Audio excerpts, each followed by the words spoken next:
Welcome to my class, student. This is story of my life and we are doing chapter 15 and this is the summary. Let's start. Helen spent the summer and winter after the Frost King incident with her family in Alabama. तो क्या हुआ, Frost king के incident के बाद Helen ने अपना समय अपनी फैमिली के साथ बताया है अल्बामा में. एवरीथिंग हैड बर्डर्ड एंड ब्लॉसम, सब जगह कलियां खिली हुई थी, सब जगह सुनहरा, बहुत नेचर बहुत अच्छे से ब्लॉसम था. शी वॉज हैप्पी, वो भी खुश थी. The Frost king was forgotten, वो भूल गई थी थोड़ा थोड़ा इसे. A year after she had written The Frost King, she began writing down the story of her life. एक साल के बाद, फ्रॉस्ट किंग लिखने के एक साल के बाद उन्होंने स्टोरी ऑफ हर लाइफ लिखना स्टार्ट किया. शी वॉज स्टिल नर्वस, वो काफी नर्वस थी तब भी, एंड एक्सेसिवली स्क्रूपलस अबाउट एवरीथिंग, और हर चीज को बहुत ही सावधानी से देख रही थी और सोच रही थी कि ये जो है मेरी ही शब्द है ना. तो she wrote and she often confessed to Miss Sullivan that she was second guessing herself and worried that the things she was writing were not her own idea. और वो हमेशा मिस सलीवन को कहती थी कि मुझे ऐसा लग रहा है कि ये किसी और ने पहले सोच रखा है, और वो उनको ये डर बैठ गया था कि ये जो आइडियाज मैं लिख रही हूँ मेरी नहीं है. हालांकि वो अपने ही जीवन के बारे में लिख रही है, उनके जीवन के बारे में कोई और दूसरा कैसे सोच सकता है. लेकिन वो इतनी डर चुकी थी वो इंसिडेंट के कारण कि अभी भी वो वरीड होती थी कि जो चीज वो लिख रही है वो उनके खुद के आइडियाज नहीं है. Miss Sullivan consoled her, Miss Sullivan बहुत अच्छी टीचर थी, वो उनको सांत्वना देती थी. And the 12-year-old Helen timidly, fearfully but resolutely preserved in writing. और 12 साल की जो हेलेन थी, उन्होंने बहुत डरते डरते, फियरफुली बट रिजोल्यूटली मतलब विथ एम, स्ट्रॉन्ग एम, दृढ़ता के साथ उन्होंने क्या किया, अपने बारे में थोड़ा थोड़ा लिखना स्टार्ट किया. Preserved in writing a brief account of her life for the youths companion. Youths companion के लिए उन्होंने अपने लाइफ के बारे में थोड़ा थोड़ा लिखना आरंभ किया. Helen was no longer living the unconscious life of a little child. Helen जो थी अब वो अनकॉन्शियस लाइफ नहीं थी उनकी लिटिल चाइल्ड की. She was now self aware, अब वो जागरूक थी, कॉशियस थी, वो थोड़ी चौकन्नी रहती थी एंड क्लियर माइंडेड थी. और उनके दिमाग में अब कोई और किसी चीज का इन्फ्लुएंस नहीं था, वो क्लियर माइंडेड थी. In 1893 Helen attended the inauguration of President Cleveland. और 1893 में उन्होंने प्रेसिडेंट क्लीवलैंड के इनॉग्रेशन को अटेंड किया था. And also visited Niagara Falls and the world's fair in Washington. और उन्होंने नियाग्रा फॉल को देखा और वर्ल्ड्स फेयर को देखा वॉशिंगटन में. Helen were deeply emotional at the falls. जब वो गई नियाग्रा फॉल देखने तो बहुत ज्यादा इमोशनल हो गई. Fail the air vibrate. आप जब नियाग्रा फॉल जाओगे तो आप सोच नहीं सकते, ये काफी बड़ा है. तो वहां की जो एयर की वाइब्रेशन को, कंपन को इन्होंने महसूस किया. एंड द अर्थ ट्रेम्बल, और फॉल के पास का जो धरती है वो कैसे हिलती है, ट्रेम्बल करती है, कांपती है, कपकपाती है, ये भी उन्होंने फील किया. She knows that many people have asked her, बहुत सारे लोगों ने उससे पूछा है, how she could have had such a strong emotional reaction to the wonder and natural beauty of Niagara Falls. कि नियाग्रा फॉल्स जो एक आश्चर्यजनक, एक वंडर है, प्रकृति का एक वंडर है, आश्चर्य अजूबा है, उसे वो कैसे इतना स्ट्रांगली इमोशनल रिएक्शन के साथ समझ सकती है, जबकि वो देख भी नहीं पाती और न ही वो सुन पा रही है फॉल्स या वेव्स को. Helen, however, cannot define what the falls meant to her any more than she can love. तो हेलेन ने कुछ इसको इस तरह से डिफाइन नहीं किया कि फॉल्स उसके लिए उनके जीवन में क्या मतलब रखता है. That she can love or religion or goodness. तो वो वैसे ही है वंडर ऑफ नेचर उनके लिए, जैसे उन्होंने लव को समझा, रिलीजन को समझा, गुडनेस को समझा. Helen visited the Midway Plaisance. She writes, it seemed like the Arabian night. It was crammed, so full of novelty and interest. तो ये मिडवे प्लेजेंस है, एक जगह है जहाँ पर हेलेन गई और वहां पर ऐसा लगा जैसे अरेबियन नाइट्स में वो चली गई हैं, जहाँ पर फुल ऑफ नॉवेल्टी है, इंटरेस्ट है, नवीनता है और बहुत ही अच्छी चीजें हैं. The curious bazaar with Shivas and elephant gods.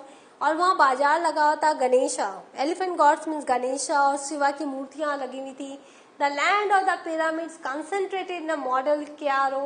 और जो पिरामिड्स के लैंड थे वो सब मॉडल में थे कायरो के, with it mosque and its long procession of camels, और वहाँ पर सब चीज के मॉडल्स थे और लॉन्ग प्रोसेशन ऑफ कैमल्स था, ऊँटों की एक प्रोसेशन थी।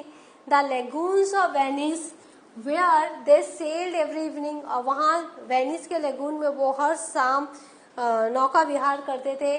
When the city and the fountains were illuminated, जब जो पूरे शहर की बत्तियां जल जाती थी और फाउंटेन्स की बत्तियां जलती थी, एवरीथिंग वाज सो इंटरेस्टिंग, और वहाँ सब कुछ उनको बहुत इंटरेस्टिंग लगा। She also went on board a viking ship, वो विकिंग शिप में भी गई थी, which lay a short distance from the little craft, और वो जो उन्होंने किया, जो उन्होंने विकिंग शिप की जो जर्नी की, वो उनके लिए एक यादगार थी। At a little distance from this ship there was a model of Santa Maria, और थोड़ी ही दूर पे वहाँ सेंटा मारिया का मॉडल था। The captain showed her Columbus cabin and the desk with an hour glass on it, और वहाँ वो जो कैप्टन थे शिप के, उन्होंने उनको शो किया कि कैसे कोलम्बस का केबिन होता था और कैसे आवर ग्लास डेस्क के ऊपर रखा जाता था। को पता ना, आवर ग्लास वो बालू गिरते रहते। It was there. In the summer of 1893, Helen and Miss Sullivan attended the World's Fair with Dr. Alexander Graham Bell, और 1893 के समर में दोनों ने, टीचर एंड स्टूडेंट ने, मिस्टर अलेक्जेंडर ग्राहम बेल के साथ वर्ल्ड्स फेयर अटेंड किया। Helen's imagination was enlivened by all she experienced there, और हेलन जो अभी तक इमेजिन करती थी वो और ज्यादा जीवित हो गए, एनलाइवेंड हो गई, बहुत जान आ गई उसमें जब उन्होंने वहाँ सब एक्सपीरियंस किया। And delighted as marvels of invention, उन्होंने देखा, अभी तक वो प्रकृति के वंडर्स में डूबी थी, अभी उन्होंने मैन मेड इन्वेंशंस देखा तो बहुत ही ज्यादा खुश थी।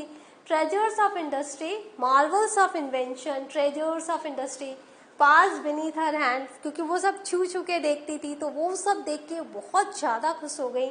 Helen took in all the glory of the fair, उन्होंने जितना भी वो मेला में जो भी उन्होंने देखा था वो सब उन्होंने समझा उसको with her fingertips, अपने फिंगर टिप से, and she touched and learned about French bronze, diamond mining, electrical inventions, Egyptian mummies, ancient South American relics.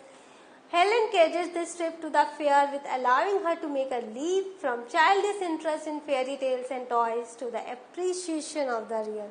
तो हेलन अपने इस ट्रिप को कैसे बोलती है कि ये जो ट्रिप था फेयर में, तो ये जो मेले में जाने का जो ट्रिप था, उसने क्या किया, उसने उनको अलाउ किया कि एक वो छलांग लगा सके, make a leap from childish interest in fairy tales. अभी तक वो फेयरी टेल्स में बच्चों की जो चीजें थी, बच्चों की कहानियों में वो उनका इंटरेस्ट था और टॉयज में उनका इंटरेस्ट था, तो वहां से एक छलांग लगाकर वो जो रियल है, जो सच है, फैक्ट है, जो रियल के इन्वेंशंस है, उनको अप्रिशिएट करना सीख जाए। और यही हुआ क्योंकि she was very marvelled and she was very touched by seeing all the modern inventions. तो ये देखो, ये नियाग्रा फॉल्स है। जब हेलेन यहाँ गई थी तो उन्होंने वो कंपन महसूस की, जब इतना बड़ा, ये तो पिक्चर में आ ही नहीं सकता, एक पिक्चर में कई एंगल से पिक्चर लेने पड़ेंगे इसके। तो यहाँ की धरती कांपती, क्योंकि नियाग्रा फॉल बहुत बड़ा है और यहाँ पर जो वाइब्रेट होता है, उस वाइब्रेशन से हेलेन ने समझ लिया था कि ये कितना बड़ा है। ये देखो, प्रेसिडेंट क्लीवलैंड का जो इनॉग्रेशन में वो गई थी, प्रेसिडेंट क्लीवलैंड, और ये उनकी इनॉग्रेशन, सब तरफ लोग ही लोग भरे हुए थे।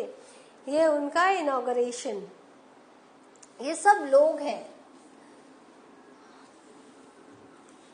और ये मिडवे प्लेसेस जहाँ पर वो गई थी, और वहाँ उन्होंने बहुत सारे, उन्होंने शिवाज एंड एलिफेंट गॉड्स सबकी मूर्तियां देखी, मॉडल्स देखे। ये वो जगह है। और ये विकिंग शिप जहाँ पे उन्होंने, जिस पर चढ़ी थी, उन्होंने जर्नी की थी, और जो कैप्टन था उसने कोलंबस का केबिन दिखाया था और उन्होंने आवर ग्लास भी दिखाया था जो कि डेस्क पे रखा हुआ था। So what have you learned? You have learned that Helen यहाँ पर सब कुछ भूल चुकी थी, उनके वो पुराने इंसिडेंट के बारे में। और उन्होंने फिर से लाइफ को एंजॉय करना स्टार्ट कर दिया था. तो in the next chapter we will do question answer of this particular chapter. Till then, enjoy the chapter, read the chapter. Thank you.